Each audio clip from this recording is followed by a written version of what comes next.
The part that I find personally most motivating is that it creates a sense of adventure, and it makes people excited about the future.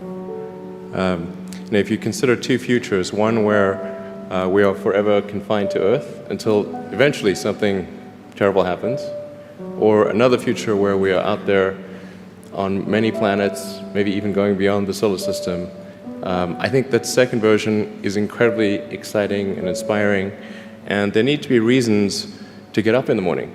So yesterday Elon Musk made a huge announcement on Twitter. He will be doing a new Starship presentation / update at Starbase at the launch site with a fully stacked 120-meter tall Starship behind him, or maybe next to him or somewhere nearby. We actually don't know that many details yet, but what we do know is that this presentation will take place next Thursday, the 10th of February at 8 p.m. Texas time. The road closures have been already issued and it looks like this is finally happening. However, both the ship and the booster are still sitting on the ground, and there is actually no crane that is high enough to stack one half on top of the other on the launch mount, so everything points at a lot of chopstick activity in the coming days. The Spacex crane could actually be reconfigured and made tall enough to carry out this task, but even if they were fast enough to pull that out in 5 days, I don't believe that's the plan. Mainly because of the circumstances. It will be the second Starship presentation or update in 3 years, I believe,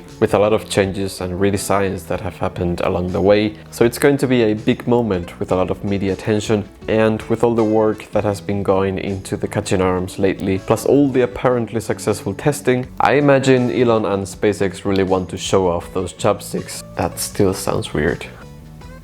And you know, before the announcement I was actually expecting short test lifts of the booster and the ship, like the catching arms grabbing the Starship and lifting it all the way up like a little baby and then down again, maybe for a couple times to make sure that the infrastructure can handle the loads, and then repeat the same process with the booster, and if everything went well, then do the official stacking.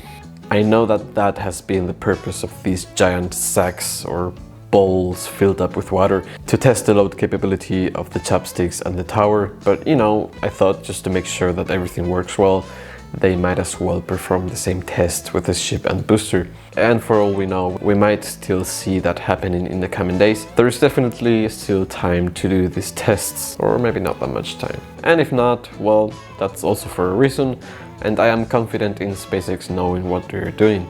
Be it as it may, it promises to be a fantastic week and I can't wait.